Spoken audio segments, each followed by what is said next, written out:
This is formatted as a webinar today, so you will not see all of everybody who's on, but there are a number of people in addition to the folks who are on the screen today. We're going to start with a musical opening by the Ruesink Barker family, who's going to start us off. And after we finished with that, we'll talk about a few logistics for the meeting and the upcoming agenda. So musicians, go right ahead. Okay, thanks so much. Can you hear us out there? Yes. Great. So the first song is called Fire in the Flood. It's by Vance Joy.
Huzzah! All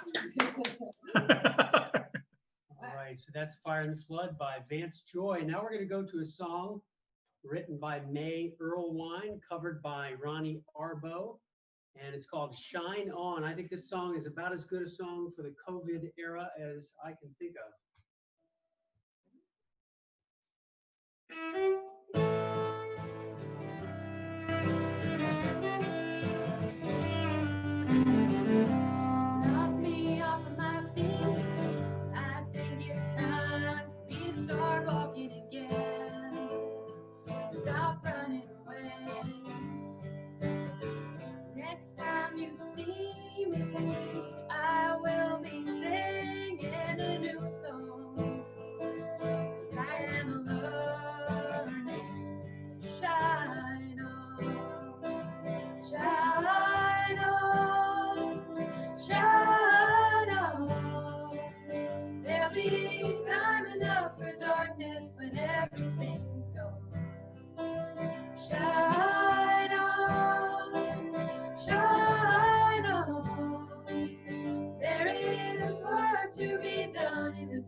it's hard not to give in, and it ain't easy living in hard times. I know it's weighing on my mind. Next time you see me, I'll be uplifted. Yes, I will give you hope, 'cause I am learning as I go. Shine on, shine on, shine on. There'll be time enough for darkness when everything's gone. Shine on, shine on. There is work to be done in the dark before dawn.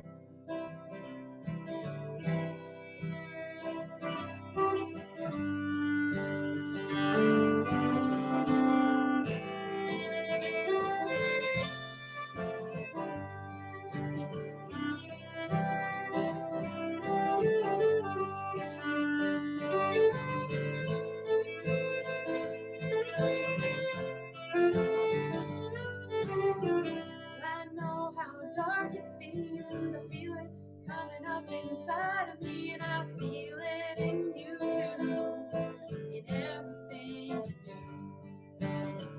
Next time you see me, we'll both be laughing, oh, just to be alive, 'cause we are learning to shine on, shine on, shine on. There'll be time enough for darkness when everything's gone. Shine on, shine on. There is work to be done in the dark before dawn. There is work to be done in the dark before dawn. There is work to be done. So you got to shine on.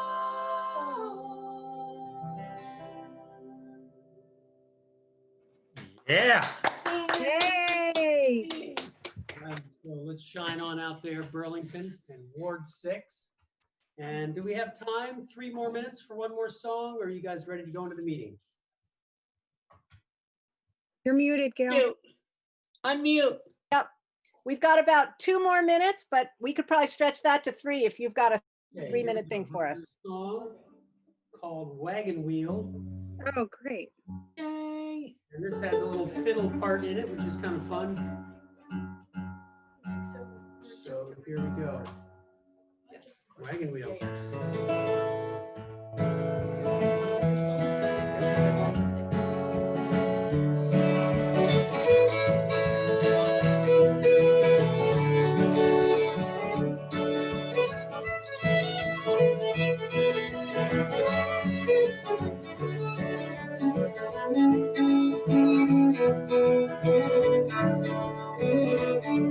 Well, I'm heading down south to the land of the pines, stubbing my way into North Carolina, staring up the road, pray to God I see headlights.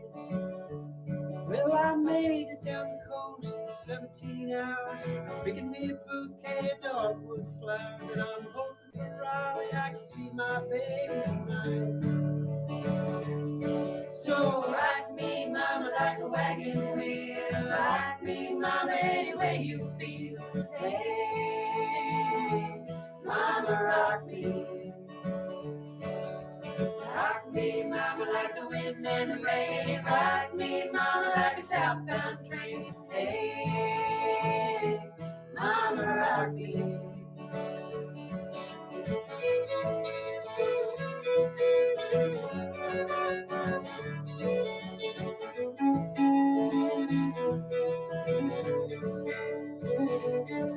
Well, running from the cold up in New England, I was born to be a fiddler in an old-time string band. My baby plays the guitar, I play the banjo now. But oh, those north country winters keep getting me down. Lost my money playing poker, so I had to up and leave. And I ain't turning back, living that old life no more.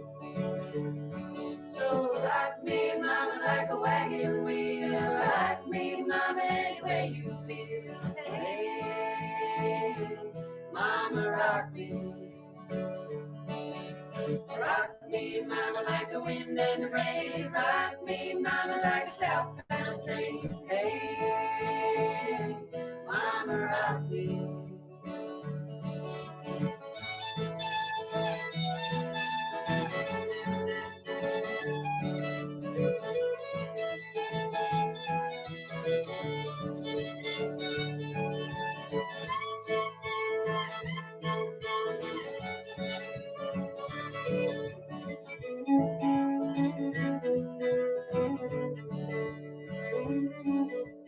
Heading to the south, out of Roanoke, I caught a trucker out of Philly, told a nice long joke.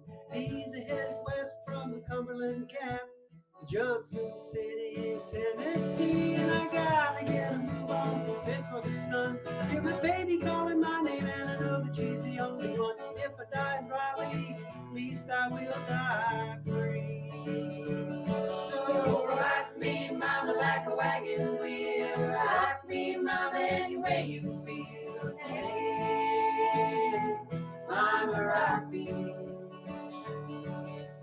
Rock me, mama, like the wind and the rain. Rock me, mama, like a southbound train. Hey, mama, rock me.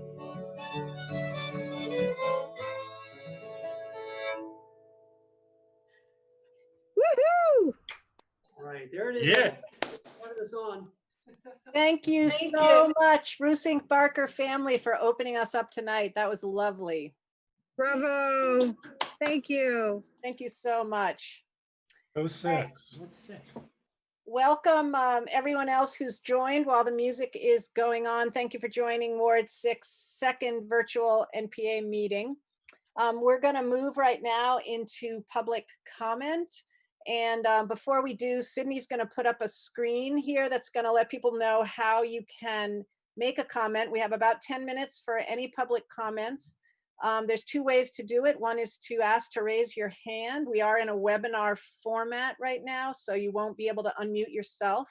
So please either raise a hand, or if you're following this on channel 17 or you prefer to write your question, you can also email that to npa@burlingtonvt.gov or text it there, npa@burlingtonvt.gov. So if anyone has anything to contribute during the public comment section, please go ahead.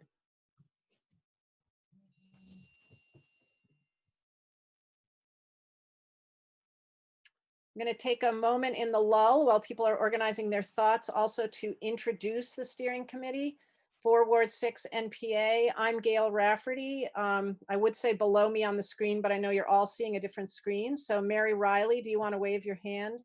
Can you hear me, Mary? Oh. That's Mary. My real Michelle- hand. I don't know how. An actual hand, not your virtual Hi. hand. Sydney Hinckley's here from CEDO helping us out today, which is fantastic.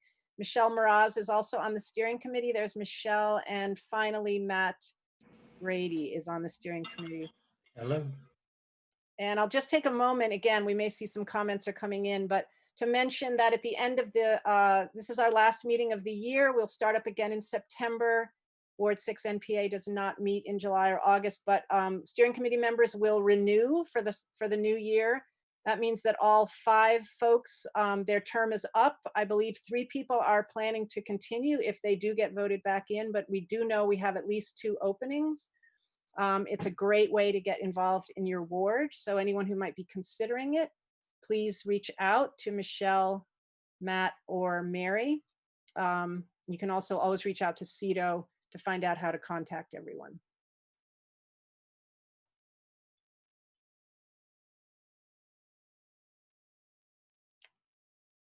I'm looking to the tech people on this call. Is anyone raising hand? Do we have any written questions coming in?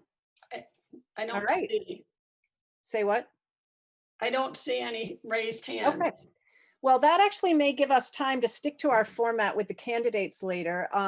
So let's move on then. If Robert Goulding is, I believe, here, our first agenda item is DPW construction season preview. And I believe we have Robert Goulding here, and he will be joining on your screen in just a moment, I believe. I saw the DPW communications. Oh, and there he is. Oh, no. Are Yep. you, I'm looking, so you're under panelists now. Okay, great. So now, All right. Is Robert unmuted? Hello, everybody. so There yes. we go. Great. Welcome, Robert. Hello, and thanks for the great music to start with. I have my colleague James Sherrard here. He is the Stormwater Program Manager. If it's all right, and if you're able to promote him to panelist, he may be able to speak up later on in the forum. But I'm really thankful that you folks had us present for this meeting, your last meeting of the year. So thank you very much for that. If it's all right, I'm going to share my screen. It says it's disabled right now, so I'm happy to just verbally walk through it if it's not possible to share a screen. Should be possible. Sydney, is that something you can work? Oh, here we go. Just popped up that I can do that. All right. Can everyone see my screen that says 2020 construction preview? Yes. Yes, I can.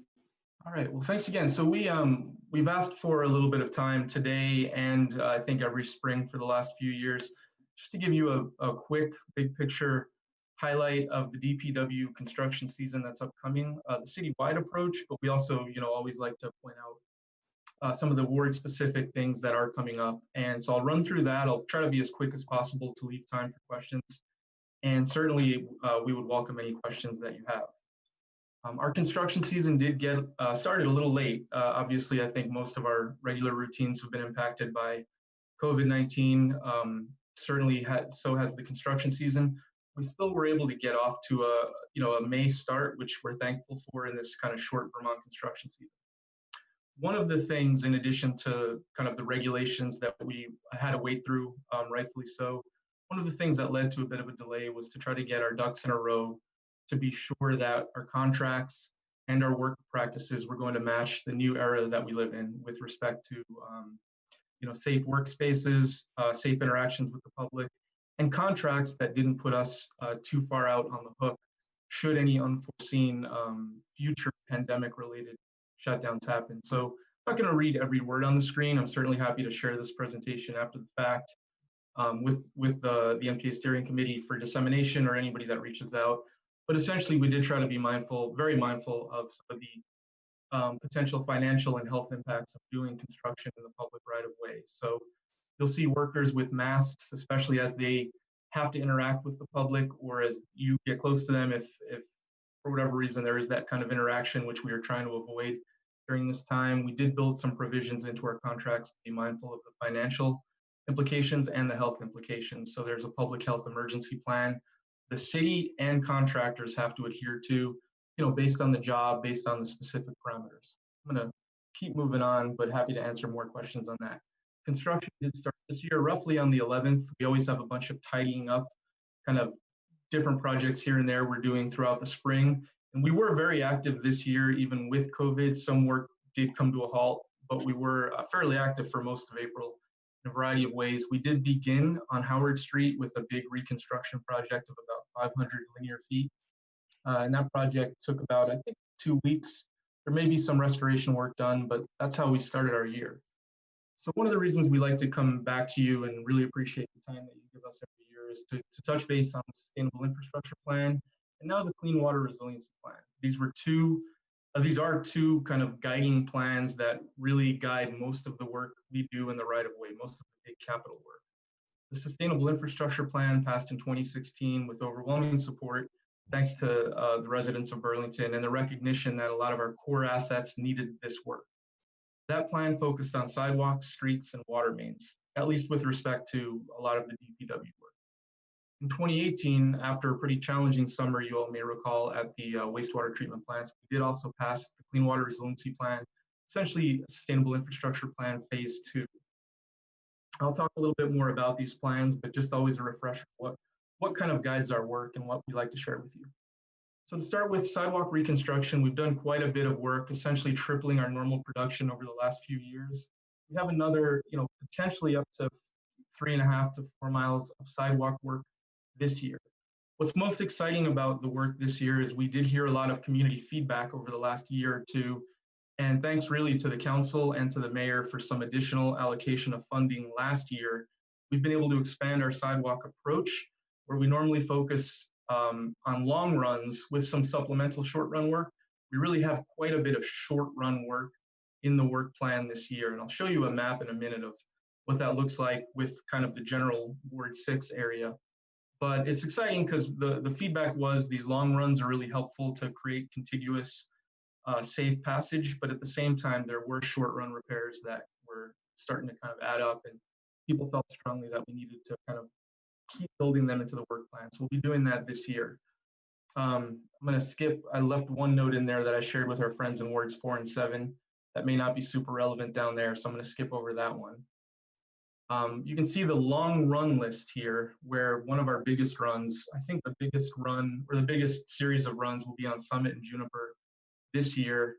I don't have an exact schedule yet, so I can't share that yet, but we'll try to share that ahead of time in Front Porch Forum and with signage in the Greenbelt. Normally we'll leave flyers. We're going to try to be as low contact as possible this time, so you'll see signage in the Greenbelt as these projects start to ramp up. And again, this is only the long run sidewalk work. Here you can see those same long runs, but also you can see all the different kinds of spot repairs and short run work that are kind of happening in and around Ward 6. I zoomed in just to show you kind of ward specific. You zoom out, because I know a lot of us walk all around the city for leisure, for work, so you'll probably have more of a city interest, but the city's blanketed in red. We hope to get most of that work done this calendar year. Sometimes a large volume of work like that may kind of spill into the next calendar year. This is what the proximate area looks like. Things are always weather dependent, and certainly this year dependent on any COVID-related challenges. We've been doing a lot of paving the last few years, kind of doubling our normal average. We'll be back down about average this year. That's somewhat related to some COVID delays on some projects that were aligned with our water main work. One of the big priorities of the sustainable infrastructure plan was to make sure we rebuild the subterranean infrastructure before we lay on fresh coat of pavement. So we had a couple of those projects planned this year. We're going to have to delay on a lot of our water main work and sewer work, as that tends to disrupt services and or require contractors to enter people's homes. So there'll be some delay on some of that work this year. We also only got one bid back this year, which challenged our ability to really be as competitive as we normally would like to. We think some of the COVID-19 requirements may have constrained how many active bidders we would have this year. One of the benefits of our paving project is it does help us bring ADA ramps up to code and allows us opportunities to build crosswalks into the streetscape. We did quite a bit of that last year. Sometimes we have those planned, and sometimes as we kind of work with the geometry of the street, we're able to add those during the year. I'll talk more about some proximate work that I think is actually in Ward 6 in a moment. Here you can see the council approved paving list. I'll highlight that South Prospect near Ledge Road will get a pretty big patch repair. And a patch repair isn't a simple overlay, but it just means it's a patch. It's a big part of that road. So you've probably noticed some, especially since winter, but I think even before that, some deterioration of that road. So likely starting next week, I'd just like to make everyone aware that South Prospect near Ledge may be getting some of that work. You can see all the other work planned for this year. This doesn't limit any concerns you may raise on C-Click Fix or by calling us at customer service. We conduct emergency and other kinds of street pavement repairs throughout the year. So we're always looking to hear back from folks about any challenges they're encountering in the right of way. I'll touch just quickly on water main upgrades. This is kind of the first proactive effort in at least recent memory to really tackle our old water mains. We have quite a bit of water mains, believe it or not, that are over 100 years old, and many that are over 75 years old. There's been certainly over the last few months, certainly some stories about challenges we've had with our water mains. We did have about another mile planned this year. And again, a normal year before 2017 meant we were just conducting emergency repairs. So we did have an additional mile planned for this year. Again, that's delayed at least at this point because of the service disruptions and the need to enter people's houses. We want to be mindful of the public health implications of all of that as we kind of evaluate where the pandemic goes and what we think what we think people, would be comfortable with. Whatever work we do accomplish this or next year is probably going to get us to the end of that water bond that was authorized under the Sustainable Infrastructure Plan. And we'll keep that community conversation going if and when more work, if and when we think we need to kind of propose coming back to add more water main work into the work plan. I mentioned the Clean Water Resiliency Plan. We will be candid. We certainly had an issue at the wastewater treatment plant a weekend ago. You all may have heard about that, and if not, we had quite a bit of stormwater with a small wastewater fraction that was treated, meaning most of the mechanical processes that need to take place took place. Some of that water was not fully disinfected. That water does get released about half a mile into the lake, 40 feet down into the lake. So it gets dispersed pretty well, but it's certainly not an acceptable practice, especially in 2020. A generation ago or so, this water would just, during these massive storm events like we had on Friday, generally just got dumped offshore. That doesn't happen anymore, except that we still run into these kind of related aging infrastructure issues. And so it was related to an old piece it was related to kind of lack of capable technology for alarms and monitoring of essentially what is bleach to help disinfect that material, disinfect that water. That is actually coming back to bid, I think, tomorrow. So we have a fixed plan this year for all of the wastewater treatment plants, as you can see on this slide, for the disinfection system, for the computerized controls at the main plant, in addition to some stormwater work and wastewater pump station work, all planned for this year. That's great news. Now, one of the reasons people may wonder why it didn't happen sooner, since we got approvals in 2018, we did take most of this work through what's called the State Revolving Fund, which essentially keeps costs much lower with respect to interest costs and repayment. But it does add time, and as we would call it, red tape. So just to be candid on that front, certainly you can answer more questions on that. We are delaying the sewer pipe relining project, which was going to reline along with the stormwater pipes up to about 10 miles this year. It's a phenomenal amount of work. Delaying that at least for part of this year. Again, we're trying to figure out what are the service disruptions, what can we handle, where does the pandemic take us? So sewer pipe relining right now is delayed. You may recall a few months ago, Jenna Olson, James Sherrard from our water resources team, and I came to talk about the green stormwater infrastructure projects planned in the South End.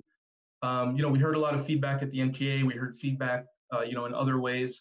And we've decided to take that project right now off the table and come back to it in a couple months for more engagement, more discussion with the neighbors and neighborhood. And then maybe I think it's spring 2021, where we would come back with a proposal for construction. We'll have additional projects like that, possibly more subsurface in the Old North End plant later this year. Just going to keep speeding through this. I just want to make you aware of one significant project. In Ward 6, I think it traverses a little bit of 5 and 6. The Five Corners intersection will be adding pedestrian signals at all of the intersections, crosswalks, and a permanent installation of that quick build project at, I think it's Howard and St. Paul, that curb extension that kind of shortens the crossing time for pedestrians. And this follows the installation of the crosswalk across South Winooski that kind of connected the island and South Winooski last year. So we're excited about that project.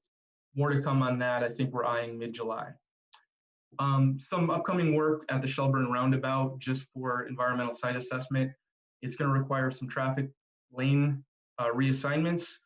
Don't necessarily need to plan for changes in your route, but be mindful it could add some time. There'll be some soil boring activity just to take an assessment of some of the soil conditions of that site in advance of that work in following years. So I'm going to quickly go through that. I don't want to eat up all of our time. We have transportation projects planned. Maybe the closest project is the South Winooski Avenue lane reconfiguration.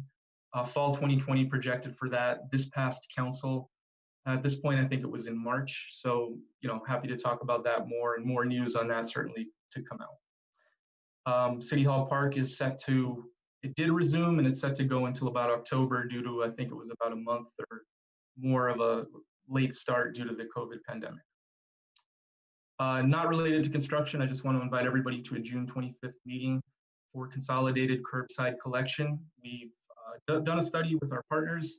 We want to present this to the community. We heard feedback from our subcommittee, the Transportation Energy Utilities Committee, that the time was right now to come back to the public. We had a meeting scheduled and canceled it due to COVID-19 in March. So we have a public meeting that we've just scheduled. Much more information is on the web, including the study, and certainly we can make ourselves available to talk more about that. We have resources we always like to share. Construction Portal has a list of most or all of our projects. See Click Fix. VT Alert for urgent situations, including major road closures, snow bans, or beach closures. And unfortunately, we used VT Alert this past weekend about the closure of the beach related to the wastewater project.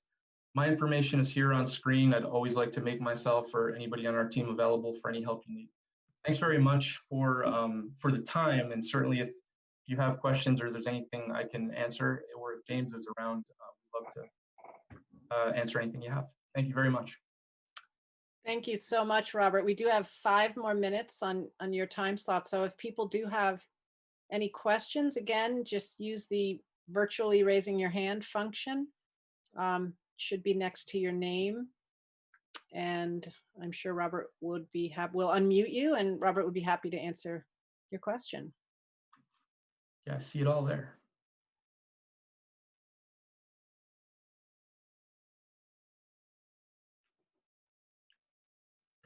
Can I ask a question? Can I ask a question? I mean, I appreciate what you said, Robert, about the rainstorm last week.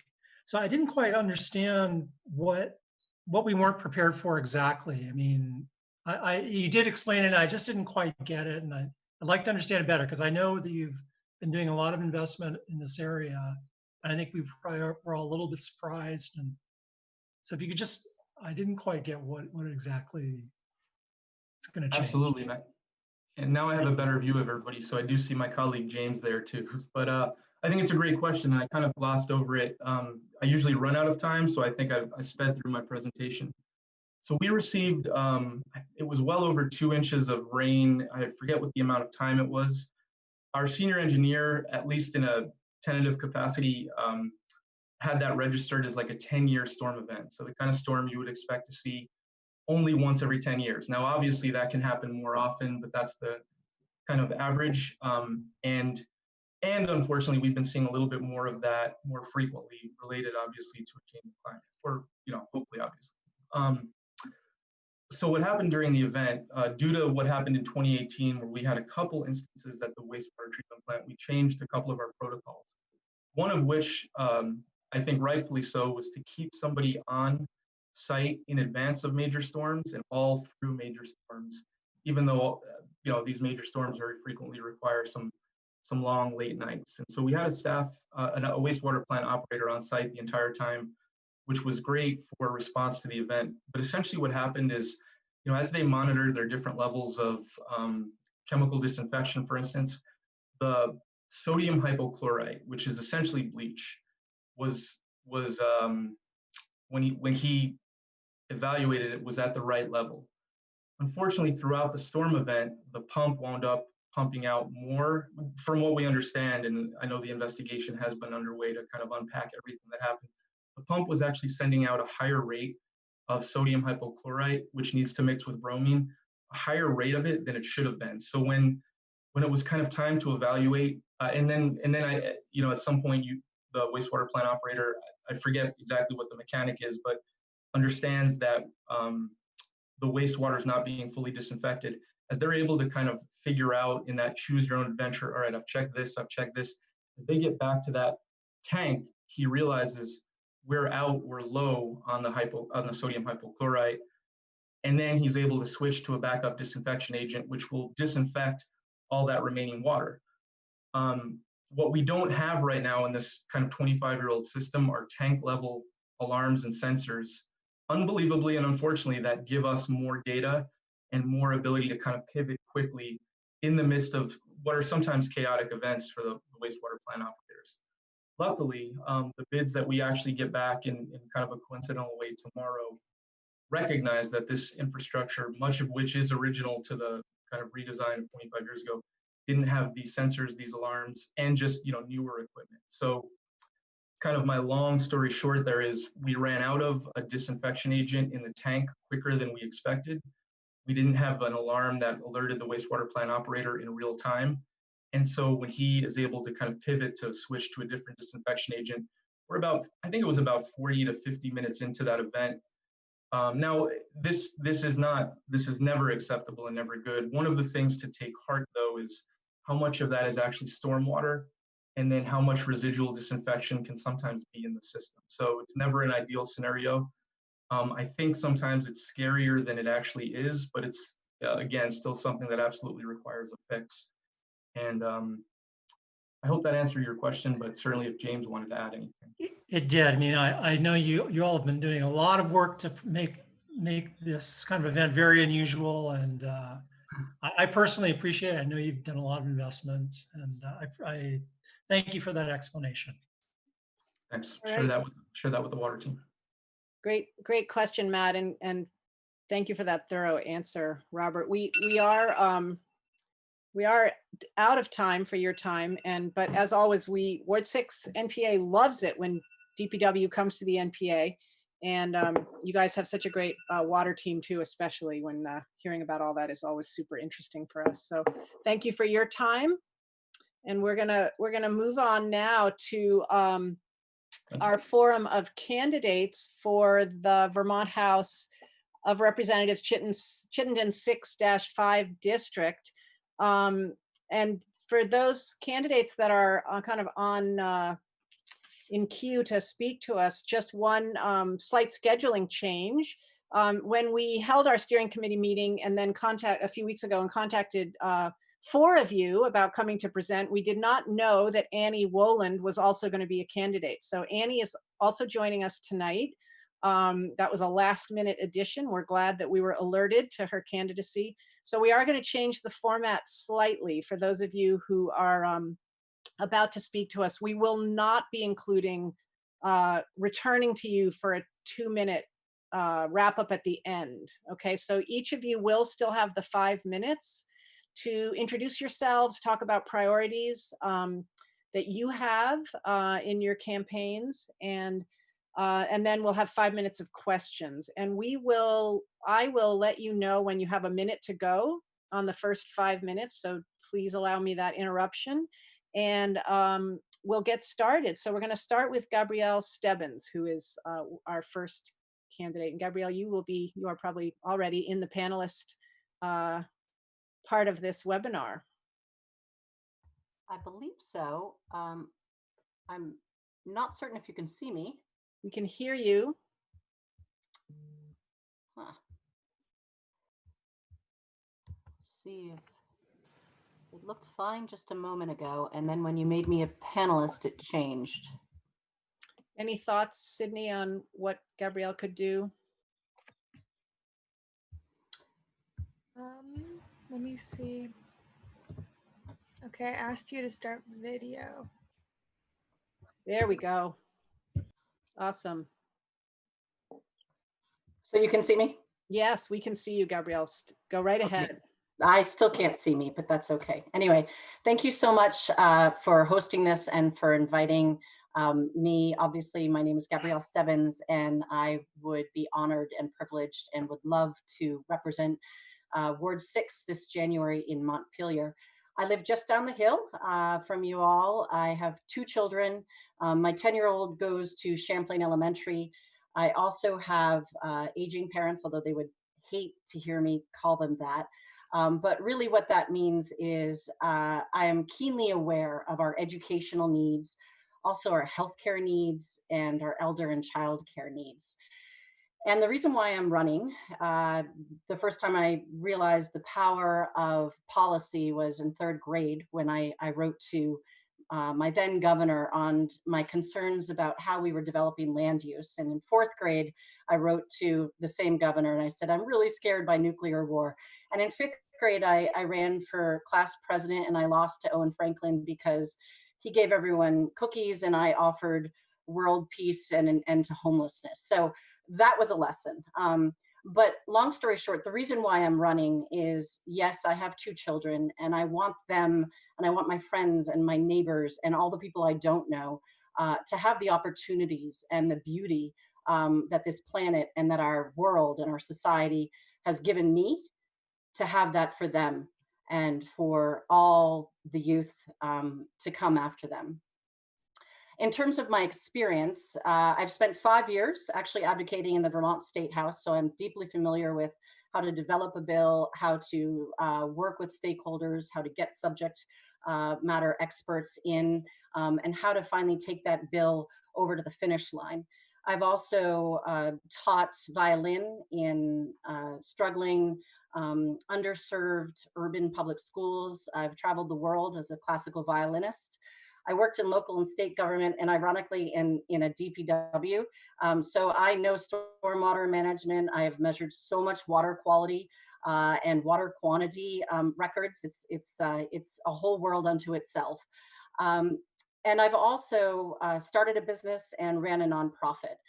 I also, unfortunately, too close to home right now, I worked on human rights issues in South Africa when Nelson Mandela was still president.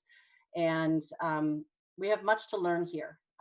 And we have a lot of reckoning to do with our centuries of systemic racism and all that means for all of us in this state and in this country. In terms of what drives me, ultimately, it's a deep awareness that we're all interconnected. We're all sharing this one planet. It's why it's on my sign. And what befalls you befalls me. There's only one way to make the world a better place. And I think coronavirus has shown us that, yes, what hits you hits me. It's also shown us the deep cracks that are just under the layer in our social and our economic structures, from food insecurity to job losses to issues of inequity throughout our society. For the last 12 years, although I've had all that experience, for the last 12 years, I've really focused on advancing clean energy. And the reason for that is I realized that all of the issues I care about will be worsened by the climate impact. If I care about water quality or access to food or education or equity issues, they all get worse with climate change. So for the last 12 years, I've focused on that. And I also serve currently as chair of the Burlington Electric Commission, where I have a great opportunity to both support as well as guide our Queen City's transition to a net zero city by 2030. From that, I've also learned that there are incredible possibilities inherent in today's challenges. One example is just by shifting off of fossil fuels. My day job, one of the things I was reading about is the fact that Vermonters spend $2 billion a year on fossil fuels, on heating and driving. And 75% of that actually just leaves Vermont. And if we button up our buildings, if we switch to renewables, if we drive and heat electrically with electricity, not only can we save money, we can reinvest that in our local economy. My husband and I installed 2 heat pumps in our home in January. And not only are we way more comfortable, and I don't know why we didn't do it sooner, but those dollars that we've been saving, we've chosen to reinvest in local nonprofits that are addressing some of the challenges that we see today. Gabrielle, I'm just going to pause you for a second. We have about 30 more seconds, and then we'll see if people have some questions for you. Okay. Okay. So long story short, we have huge opportunities in addressing our climate as well as our community, as well as our economic challenges. Ultimately, we need a climate-driven economic strategy that helps all Vermonters. That's not profit-driven, but it's people-driven. My experience, my passion, my roots in this community, I will bring that to Montpelier, and I've got the experience. Please visit www.stebbinsforvt.com to volunteer, share your ideas. It's super hard to campaign right now, donate, and just, definitely vote on August 11th or via ballot. Thank you, Gabrielle. So we're going to see now if folks have questions for Gabrielle. We have about 4 minutes or so left for Gabrielle's time. I do see Bill Keogh's got a question. Can someone Yep, I am unmuted. There you Bill, go. you should be okay.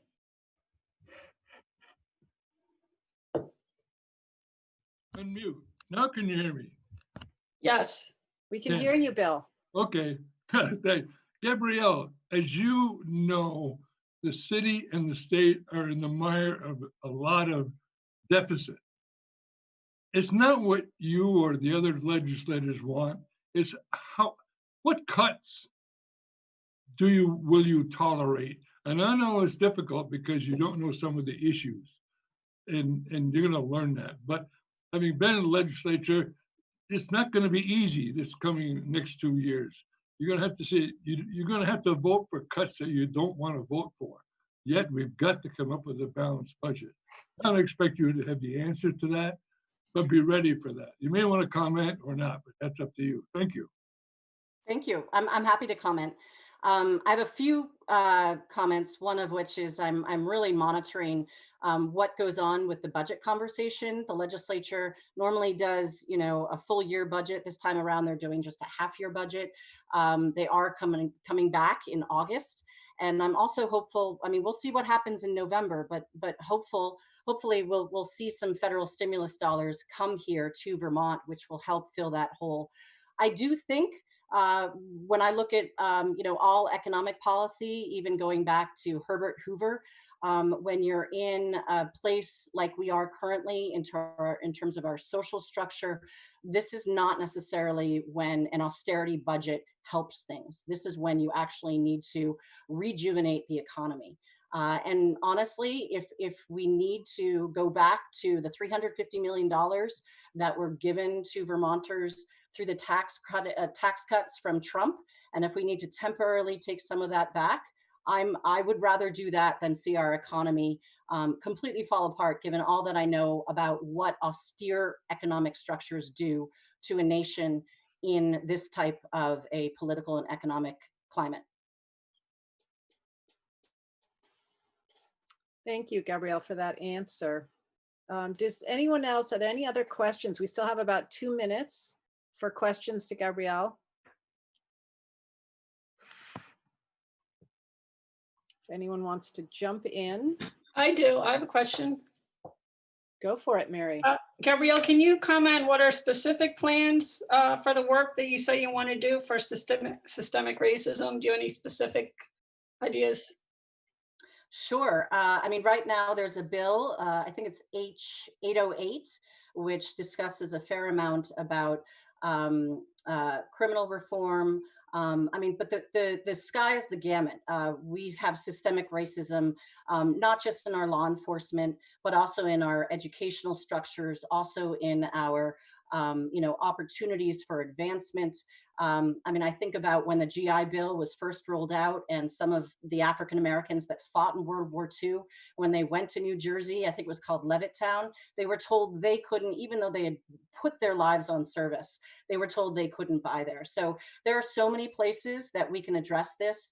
And it's time because frankly, as we start to see the income gap between the haves and the have-nots, we're going to see the challenges that African Americans have been facing for so long just become challenges for so many others in terms of so many social challenges. Thanks. Thanks, Gabrielle. Yep. We are going to move on to the next candidate. Gabrielle, thank you so much for running for office. Thank you for your time here with our NPA. Thanks. Thank you. The next person up is Jesse Paul Warren. And again, Jesse, Sydney will be shifting you into the panelist fold here on this webinar, and you should see that. There you are. I think you're already there. Okay. Can everybody hear me? Yeah, Yes. You're good. Okay, all right, let me just try to fix this so I can see, make sure I'm in the screen. Okay.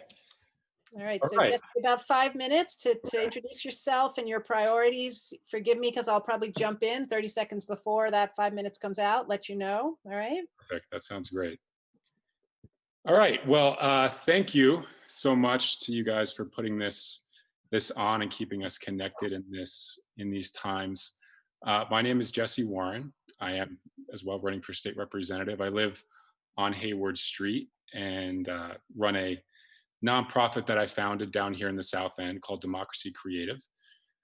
And I'm going to try to pack it as much into 5 minutes here as I can. But the first thing I want to make sure I address is the issue that I think is on everyone's mind right now. And something that's on the whole country's mind, which is absolutely the issue of racial justice and dealing with the structural racism we have in Vermont and the white supremacy we have in Vermont. And I know, many of you will know we've had a representative have to resign her post because of racist harassment, and the harasser has still not been brought to justice. We have seen instances of police brutality and deadly use of force right here in Burlington that have still not been addressed. And this is kind of a shocking number, which is that in Vermont, if you are Black, you are 10 times as likely to be incarcerated than if you are white, which is actually twice the national average.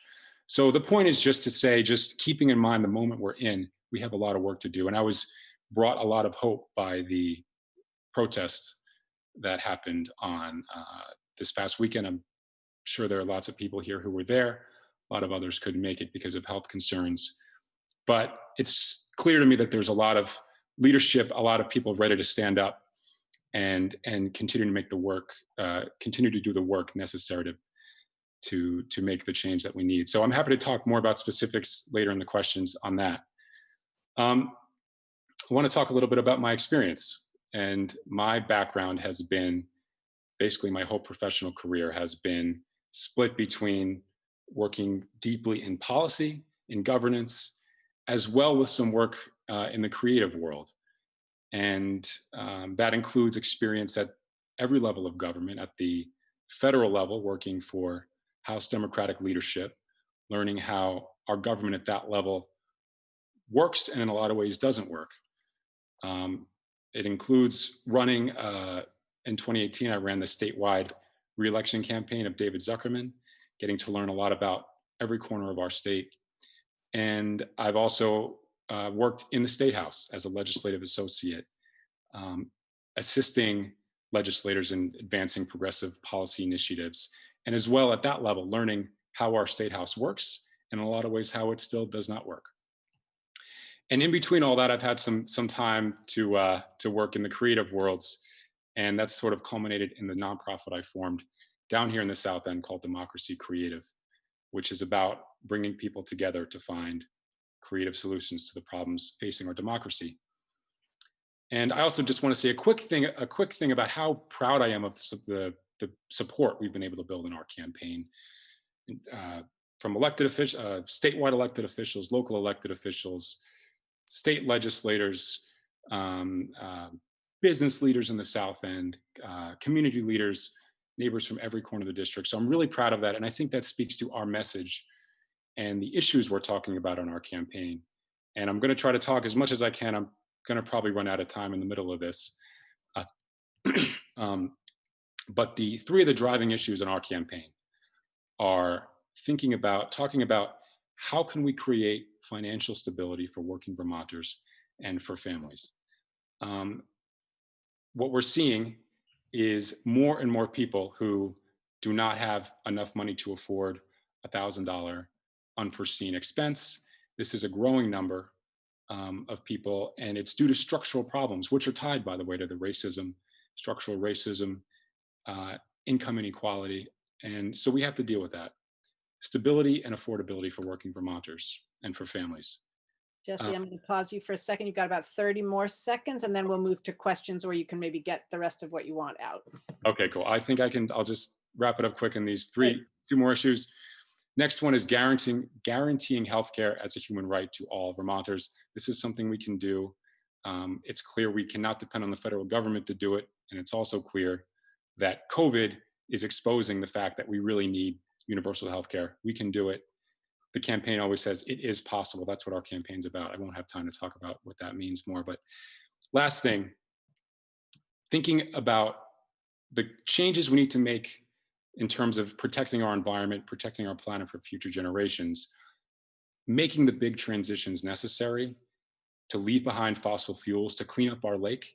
In terms of how can we do that to create more opportunity for Vermonters, I think everything we need to do can really lift people up and help people have more opportunity and address the other issues I talked about, financial stability, all those things, all these things work together. So I think I'm probably out of time. Never have enough time to talk about these, but that's okay. Well, maybe in the questions. Yeah, thank you so much for that introduction, Jesse. Again, we'll look for questions from those of you who are on the Zoom call. Just raise that virtual hand. Yep. Bill Keogh. There we go. Bill Keogh, you can speak now. Unmute now. Okay, I'm getting used to that. Unmute now. Anyway, Jesse, the city council in Burlington last Monday night had a resolution. Part of that resolution was to express appreciation for all that was done by the Burlington Police Department. The amendment was, the proposal was to eliminate that appreciative clause, and it failed to pass 6-6. How would you have voted on that? Well, I haven't read the specific resolution, Bill, so I'm not going to answer that because I would have to read it first, and that's just something I would have to really read that first. What I can do is, if you'd like, talk about my perspective on that issue in terms of what we need to be doing to end this problem that we have been seeing for so long in our country and in our state. And I think I'll just mention some things that I think that we should be thinking about when it comes to our police departments. You know, demilitarization. When we think about policing, when police departments have fewer deadly weapons, they kill fewer people. And there was a story I heard recently about police departments who, when they're given funding, they have to choose between, they often don't want to buy the things they need, like body cameras, and instead want to spend it on AR-15s. That's demilitarization. And we need body cameras, not AR-15s. I think we need to, and I'll just say this as well, one of the things I think we really absolutely need to do when it comes to reforming the way we think about policing is establishing mental health first responders who, when our police department gets a call and it is a mental health issue rather than, you know, a really dangerous issue of violence or something.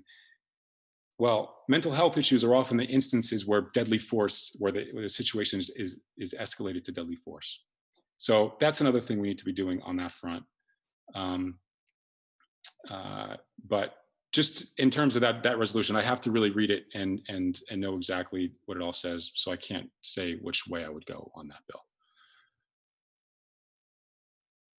Thank you for that answer, Jesse. We have about 1.5 minutes left for any questions to Jesse. Does anyone else have a question or a comment?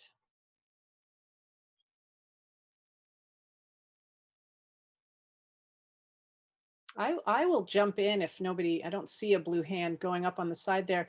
Jesse, you talked about healthcare for all, and that should be possible, could be possible here in Vermont. You want to offer up any specifics, since we seem to have not gotten there yet? Yeah. No, it's a great question, and I'm glad we're going to get a chance to quickly talk about that. We'll have 1 minute to solve that. Okay, well, oh, wow, all right. Okay, well, I think that right now we're spending, I think it's $6 billion on healthcare in Vermont. We are already paying the astronomical cost for healthcare. I talked to people down here in the South End who are paying a second mortgage or more for healthcare for their families, and it's crazy. And at the same time, we are the only country in the world who, with COVID, or only major industrialized nation in the world, who in COVID, people had hundreds of thousands, if not millions of people kicked off of their healthcare plans because they lost their jobs.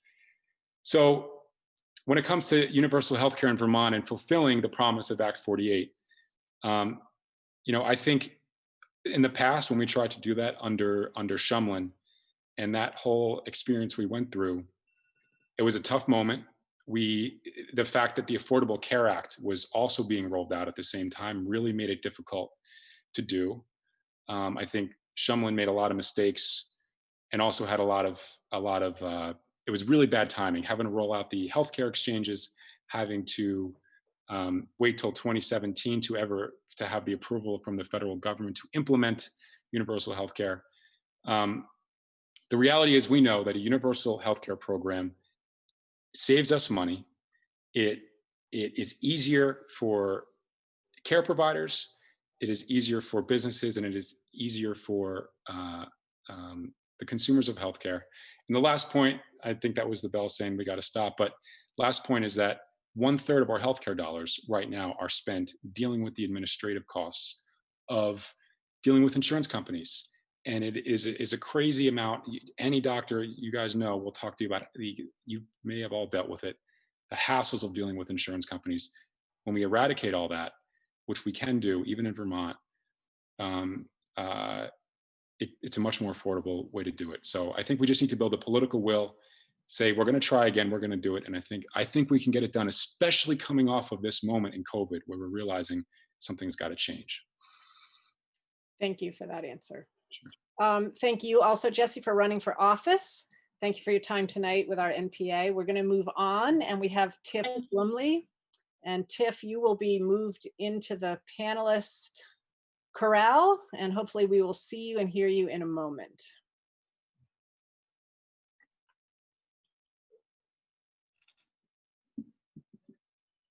There we go. We can see you. Myself off. There you go. So I don't have to see myself as I am talking to you. We can hear you. I guess I can't really avoid. Can you hear me now? You can. Yes. Good. Okay. I'm sorry. So go for it. Hello, everybody. Thanks again, as everybody has said, for inviting us and giving us an opportunity to meet you. And to listen to some great music. That was really fun. I have spent over 2 decades in the South End working as a teacher and a nonprofit leader and an advocate for gender equity. And I've been really happy in those jobs. My greatest joy lies in supporting other people and finding out who they are and what talents they have and what they want to do with those talents. And that was my focus as a middle and high school history teacher. It was also my focus at Vermont Works for Women, where I was the executive director for 17 years.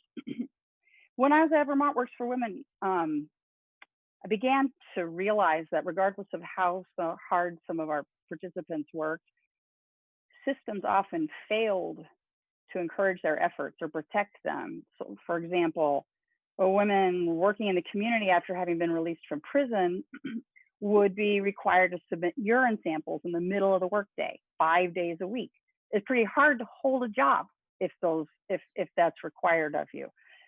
Sexual harassment on construction sites that went unchecked and where workers were punished for reporting it. Rules that required a woman who'd been laid off to liquidate her IRA in order to qualify for benefits. And she'd worked incredibly hard, having moved from poverty to the point where she had actually established this IRA. Seeing these things, I found myself more and more engaged in efforts to change state agency rules and policies, to challenge inequities and conditions that for incarcerated women, or work with employers to shift workplace culture. And this is an extraordinary time, as others have said, in part because the impact of COVID-19 and persistent police violence is so obvious. You know, we've lost friends of color to other states because it's too exhausting to be Black in Vermont. We have lost small businesses that we love. Some of us, or certainly people we know, have lost their jobs and their health insurance. 1/4 of Vermonters are food insecure, and irony of ironies, the majority of workers that we have identified as essential are low-wage workers, and many of them not earning benefits. They're not new issues, but they have been magnified by the scope of this crisis. And it's made the connection, as Gabrielle said, between my well-being and yours really, really obvious. I had a high school friend who learned that I had throwing my hat in the ring, and she said, why? Why would you do that now in the midst of this crisis? And my answer was, well, my motivation isn't the crisis, but the opportunity that, as Jesse said, to think creatively and differently and practically about our future. We face significant demographic challenges that require us to make the most of talent that's right here, to really plan for an aging Vermont, to increase the number of families who can actually afford to live here. No one has all the answers for the challenges that we face.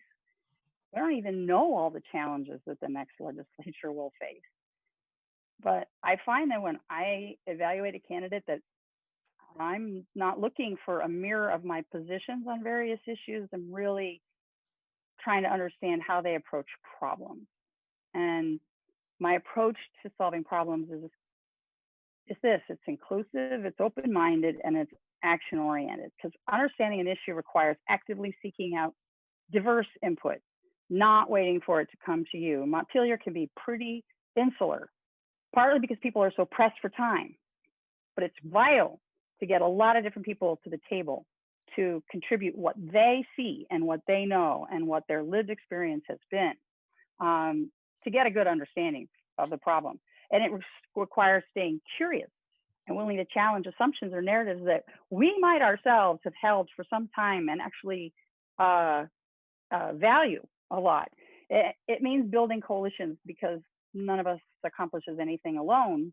And then finally, it requires a healthy dose of persistence, because change can be it is really, really hard. And when it emerges, it's very rewarding. But I have learned a long time ago that the work that I wanted to do was not going to be easy. This is the way that I've approached my work as a teacher and an advocate, as a mother and as a community member throughout my career. And it's my hope that I'll have the honor of bringing that same approach to the state's work in January. Tiff, I'm going to pause you right there, Tiff, if that's okay. Because we're at the point where we would like to open it up to questions. That's perfect. Okay. Exactly where I was going. There seemed like a possible natural break there. Yeah. Well, sorry to barge in so abruptly. Well I didn't even give you the 30-second warning. I apologize. No, it's fine. Does anyone, again, like to raise a virtual hand for a question or comment for Tiff? We have Bill Keogh again. I'm going to allow you to talk. Bill? I'm sitting here writing down questions for our candidates. How do you feel? I'm sure that marijuana is not on the front of the table, but what is your position on that? If I may find out. Are you talking about taxing this? Introducing a sales tax? The whole package of passage. If there was a marijuana bill to be taxed, et cetera, and if you've been following this in the media, you probably know a lot of these details. But generally speaking, what's your position on the use of marijuana? Thank you. Well, it's a good question, and it's actually an issue that I haven't followed that closely over the last couple of years. I guess I've always supported its legalization for use by individuals. I've known a lot of people who have been on medical marijuana, and for whom, for a while, it was very, very difficult to access. I certainly read information about how, about the dangers that marijuana may pose for young people, and certainly its impact on their driving, et cetera. So I guess, without being too much like a politician, I guess I really need to understand where the debate is right now before I have a position on that issue. Thanks, Tiff, for that. Looks like we have another question coming from Anna Grady. Yes, hi. Hi, Tiff. Anna Grady here. Nice Hello. to see you. Good to see you. You've done some fantastic work in your life around gender equity issues, and I'm wondering what you have noticed or what you know about the legislature and some potential to bring some gender equity or equity issues and a voice for that to the legislature. It's been a long time since we've had a female governor in this state, and carving out some opportunities for women in leadership in the political arena of Vermont. So I'm wondering what you've seen in the legislature and what you might hope to bring to that particular issue if you were to get elected. Well, the work that I've done has taught me a lot about poverty and inequities that exist in terms of access to education or training opportunities. Subsets of women who who really struggle economically, like women living with disabilities, women of color. We have a higher poverty rate for women of color in this state than the national average, and I think that's the kind of thing that people don't know. Change the Story, which is kind of my latest the latest initiative I've been working on, has produced 5 different reports on the status of women. Women-owned businesses earn 19 cents to the dollar in terms of the income generated. Well, part of that is because of the types of businesses that they own, but part of that, but even in areas where they have the greatest share of businesses, they still earn less, and a lot of that has to do with venture capital funding or bank lending attitudes that are different, that influence who gets the money. And that's certainly, we've been seeing that with the COVID-19, the PPP money and small business loans that have been distributed. At least nationally, what we've seen is that businesses of color, owned by people of color or women, have been receiving substantially less money and proportionally less than other businesses. Tiff, I think that I'm going to jump in here, Tiff, just because we are going to need to wrap up your your time. Yeah. We do have one other question for you, and I guess I'm going to make a decision. We're going to let that question run if we can run that quick, because we do want to leave plenty of time for our other 2 candidates. So Emma, Sure. You're on, but we're going to need to make this super quick on both sides, this question. Sorry. Okay, can you hear me? Yes, Yep. I can. Hi, so this is Andy Barker, and I'm a partner with the Burlington Schools. I think Burlington has 2 disadvantages right now in terms of school funding that the state legislature is connected to. One is that pilot funds, payment in lieu of taxes from the nonprofits in Burlington, are not eligible for education spending. And the second is that the per pupil spending levels that are calculated at the state level are not realistic in terms of counting the needs of English learners, special needs students. Burlington has a proportionately high percentage of them. Can you just speak a little bit to how you're thinking about education funding and if that's a priority to try to send more resources to schools like Burlington that need them? Yeah, I mean, I have had a number of conversations with people about this very issue and about the disadvantage that that technical centers also have in terms of the way that education funding is structured right now. I think that it's critical, and I've been talking with public assets about their ideas. I'm not an education funding expert, but they are. And so I've been trying to better understand what the options are for communities like Burlington, where there are where there are significant needs that are really being unmet by the current formula. Was that fast enough, Gail? Tiff, that was unbelievably fast. So concise. Okay. That was remarkably concise. And I'm sure that topic could be And discussed. Andy, I'm sure I well. didn't totally answer your question, but to- it's really important. And a lot of people have talked to me about it. So we're going to move on there. Thank you for that question, Andy. Tiff, thank you for running for office. Thank you for your time with our NPA tonight. And we're going to move on now to Scott Pavek. I hope I said your last name correctly, Scott. And you should be moved into the panelist thing, and we'll see you and hear you in a moment.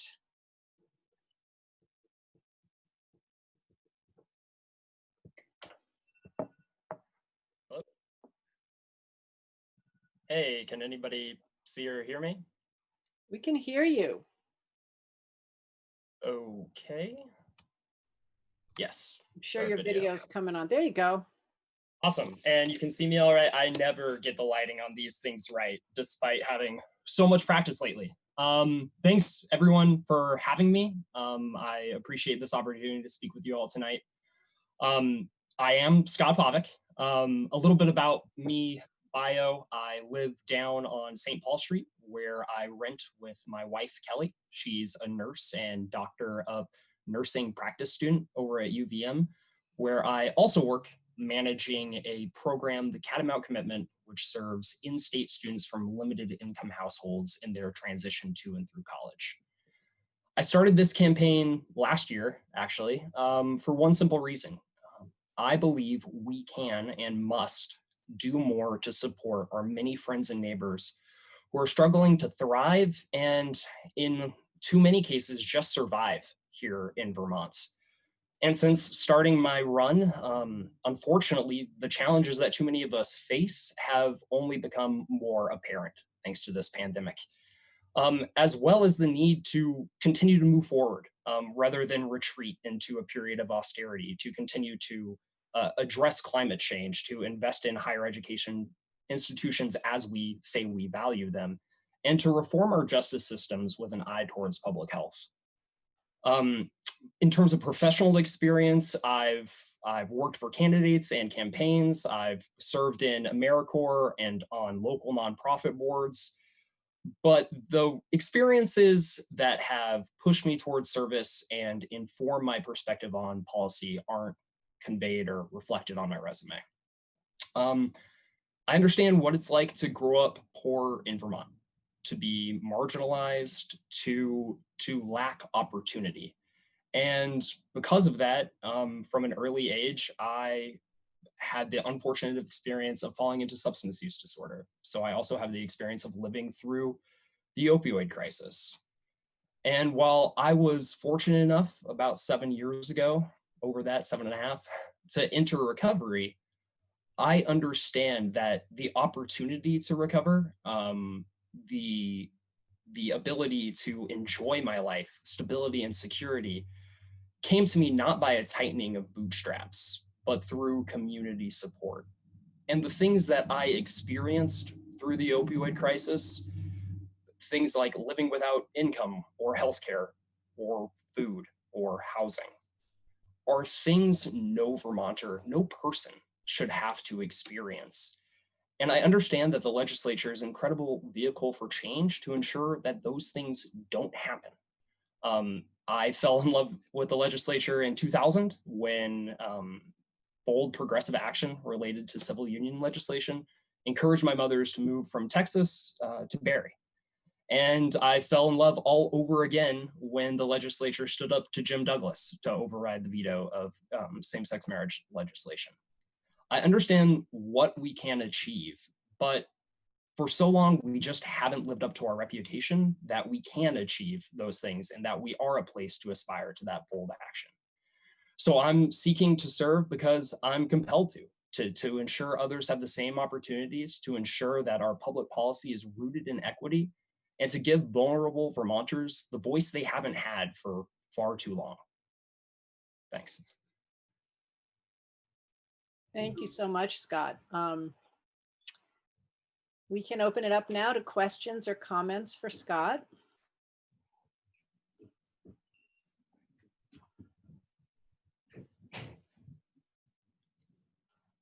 Can I ask a question, Scott? This is Matt Grady. The reason I'm asking this is because I see you on social media, I see you on Twitter and so on. I wonder what your perspective is of the use of Twitter these days in politics. Probably everybody could have answered this question, but I just happened to see you commenting a lot. Do you think it's a force for good, or do you think it's a, I'd be interested in your perspective because you seem to be somebody who, yeah, go ahead. Certainly, social media became a big part of my advocacy. When I moved back to Vermont in 2013 and slowly started dipping my my toes in the water of sharing my story and experiences to inform policy and to encourage policymakers to push for reforms that would help my friends, that led me to look for just about any avenue to get the message out. And I found that Twitter was a really fantastic way to connect with my friends and neighbors and to get my story out to a larger audience that might not have been able to connect with me. So certainly I think, especially in a time when it's increasingly hard, given constraints on our time, to keep up with public policy developments, to keep up with what's going on in Montpelier, and to make our voices heard, it's important that legislators today are taking advantage of just about every medium they can to A, inform voters, and B, solicit feedback. After all, we can't make your voices heard in Montpelier if we don't hear your voices. And Twitter, for me, has been a good way of connecting with people. Thank you. Sure. We have some more time here for Scott. Any other questions or comments? Yes, it looks like we've got Emma or Andy Barker. You should be able to speak, Emma or Andy. Yeah, thanks. You know, there's a question, again, I could have asked anybody, but thanks very much for your comments and appreciate your perspective. Just in general terms, what are your thoughts about where, if we're going to do big things in Vermont that cost money, where should we be seeking revenues? You know, if we need to get more revenue than we have currently coming into the state, where should we be looking to raise additional revenues? Sure. Again, none of these particular answers are sufficient to address the entirety of the problems we're facing. But three right off the bat. One, let's pursue savings by adopting the ACLU of Vermont's many proposals to decarcerate and get as many people out of institutions and back into communities as possible. Second off, we've had enough information to justify the safe legalization and taxation of cannabis since about 2015. The reality is we've only lost competitive advantage and potential revenue by dragging our feet so long. And although it's weird to tie maybe a pandemic for some people to drug policy, it really says if we have low-hanging fruit like that relatively, let's go ahead and legalize and get the market running. And finally, when we're thinking about the question of potentially taking back what has been given by the federal government via tax cuts to wealthier Vermonters, I think that absolutely has to be on the table, and that should have been the idea of progressive tax reform should have been on the table and on our agenda before those tax cuts. I don't subscribe to the theory that asking Vermonters to invest in their communities, if we can prove those investments are worthwhile, is going to cause, you know, this flight before or anything like that. I believe we do have room for incremental changes to our tax policy that will have great effects. Thank you, Scott, for that answer. We do have one more candidate, and we're going to move on to that now. But thank you also, Scott, for taking the effort to run for office in the first place and for sharing some of your thoughts with us tonight. Thanks. We're going to move now to our last candidate, Annie Woland. And Annie, again, you should see yourself coming into the panelist stable and able to be seen and heard, we hope.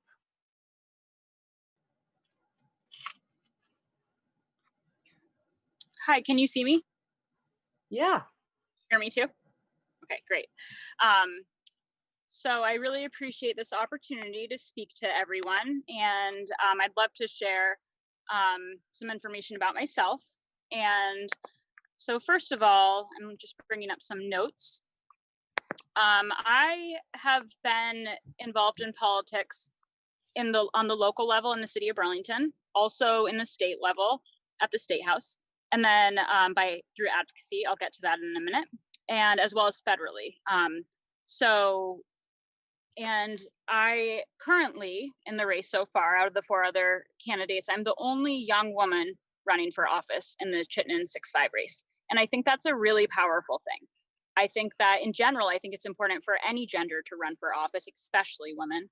But particularly, you don't see a lot of young women running for office.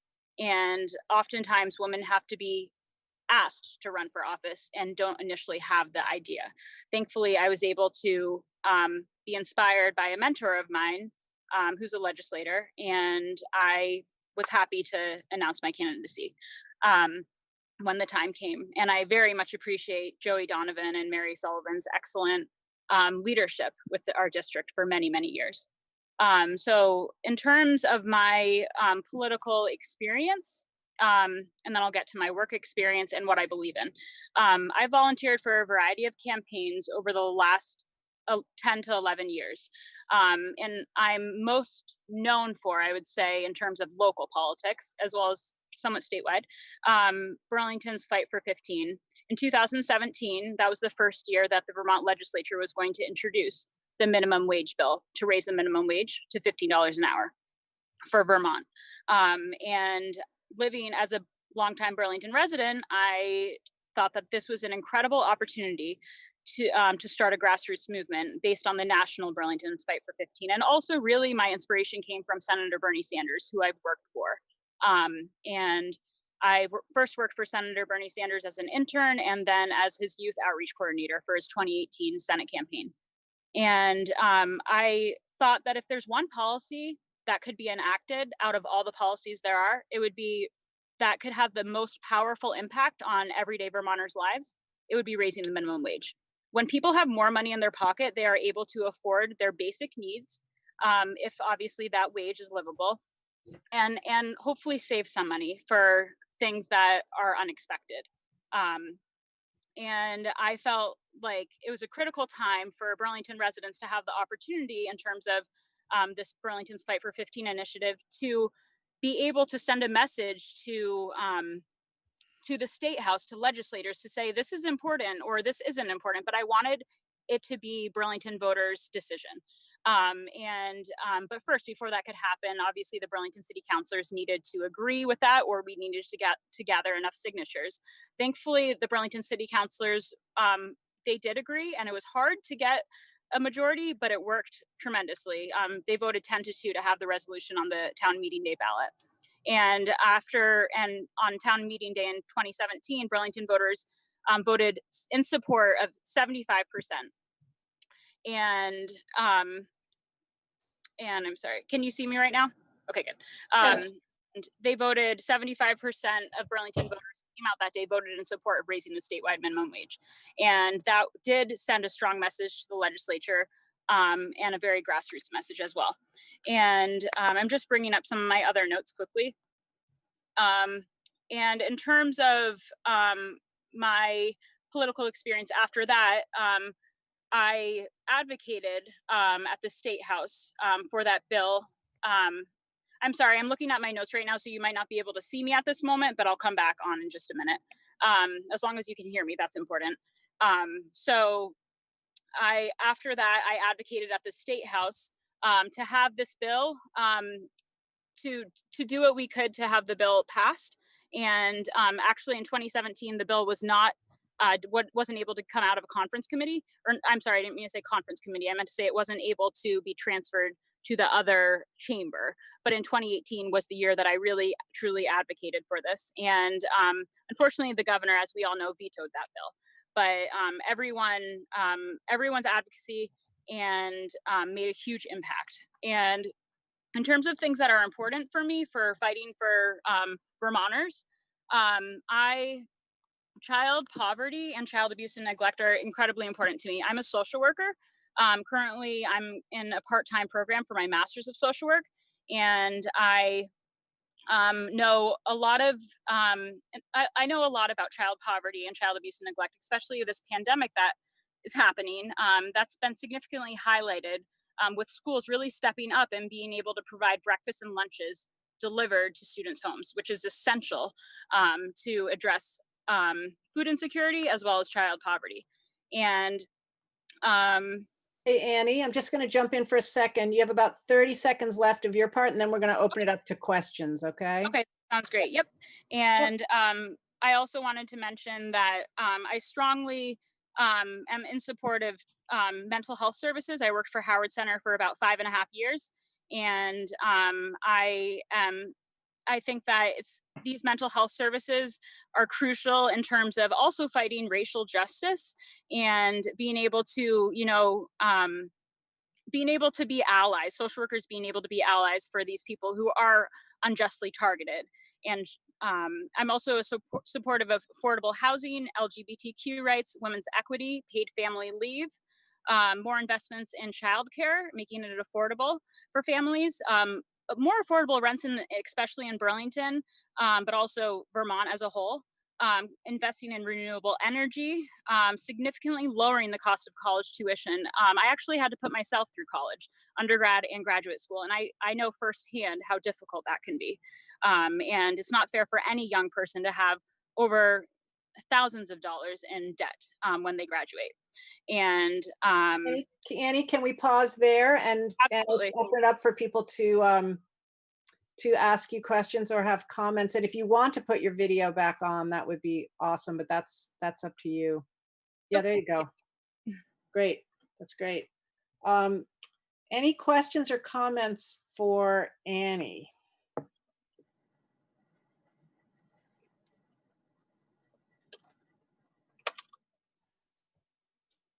I do have one. If I'm sorry to jump right in, Matt. So what would it take to get $15 over the goal line, do you think? Yeah, that's a great question. Well, I did meet with the governor in 2017 because I was hoping that when he does receive the bill that he obviously would sign it into law. And in 2018 that didn't happen, but recently he actually let the bill pass into law, I believe. Although unfortunately that time around, because he did veto the original bill in 2018, that had a significantly higher increase than the new bill that they had to start over with. So I think that, I think honestly, educating businesses about the importance of, so there's a huge subset of over 60,000 Vermonters who actually cannot afford to contribute to their business, who cannot, buy their services because they don't have any extra money to do so. And studies show time and time again, when people have extra money in their pocket, they put that money into their local and state economy. And I think that it's completely acceptable for businesses to absolutely raise their prices if the minimum wage increases. But they also have to understand that people aren't going to be turning their backs on them. There's going to be a lot of new people who would love to buy a coffee from them, who would love to get a tire change from them, things like that. And I think that educating businesses about that, but a lot of businesses often think that, oh, well, we're going to go out of business if we have to raise our prices. They don't really understand that they actually aren't getting the full business that they could be getting. So, and there's many other things. It's a topic that I'm very passionate about. And I also think educating Republicans and listening to them. Why do you not support this? And very politely listening to them. And oftentimes disagreements happen because one side or both sides don't take that chance to have that conversation, to listen to each other and educate each other, actually. Both people can learn from those kind of conversations. And I'm a big supporter of that. And Bernie Sanders says that a lot too. Thank you. Thank you, Annie. Looks like we have another question coming in. Bill, are you someone gonna unmute Bill? Yeah, here we go. Ready. Oh, sorry. Okay. Yes. Annie, there's a lot in the media now about what we're going to do in the election. What's your position on where the ballots should be mailed to everybody or the status quo? Yeah, I actually have been following that a bit. I appreciate that question. I absolutely feel that ballots should 100% be mailed to people. I remember what was happening in Wisconsin, I believe, how people were forced to go out of their house during the peak practically of the pandemic and risking their own safety and health and well-being to cast their vote. I don't think that should ever have to be an option for people. I think that there should always be an option for anyone who feels like it's needed to be able to mail in their vote and have that count just as much as somebody coming in person. I think that it should be up to somebody's comfort level, and I do not agree with Governor Scott how he thinks that that shouldn't happen. I absolutely do agree with Secretary Condos and the legislature actually, who are moving through with trying to strip the governor of being able to have that say. I do respect his opinion 100%, but in terms of safety wise, I think that it's crucial that people do what they feel most comfortable for themselves, because the last thing we want is for there to be another 36 more cases like there was recently in this last week in Vermont. We don't want things like that happening. Thank you, Annie, for that answer. And we're gonna wrap it up there, but thank you so much, along with the others, for running for office. It's awesome. And thank you for taking the time to talk to the NPA tonight. I'm glad we caught your candidacy in time to get you on tonight. Absolutely. And I'll have my Facebook page and some other campaign material live next week. But I'm very excited to be in the race. So thank you very much. Great. Thank you to everyone who joined us tonight for our second virtual NPA meeting. And stay tuned. The next NPA meeting will be in September. I guess nobody knows at this point whether that will be an in-person meeting or a virtual meeting. And those of you who are thinking to yourself, I would love to be on the steering committee for the Ward 6 NPA, just keep those thoughts coming and contact Mary Riley, Matt Grady, or Michelle Mraz. Or you can go through Sydney at CEDO, and people will send you information about that and talk it up to you. Thank you, everyone. For wait a minute, before we wrap up, we would like to say to Gail Rafferty, our moderator tonight, this is her last meeting with us. And we'd like to thank her for several years of service now to the South End. I know she loves the South End, and she's been doing, it's a labor of love, and I think she's definitely loved it. It's been a great pleasure, and I'm really sorry that she's going to have to go off right now. Me too, Gail. I'm going to miss working with you. Thank you, Mary. And hearing your always fair opinions and your excellent work ethic. Thank you all. It has been a fun ride, and I really do encourage anyone to jump on the steering committee. Almost certainly these three lovely and capable people will be reelected on, or perhaps not. Let's get a real race going. I guess we could, but it's a great way to learn more about the community. It's not a ton of work. It's fun. It's a pretty well-oiled system, and I would really encourage people to consider it if you've never done it. Thank you, Gail. Yeah, absolutely. Thank you. Thank you to everyone for joining tonight. And Sydney, thank you for your help behind the scenes here. Super helpful. Yeah. Good night, all. Have a nice Good night.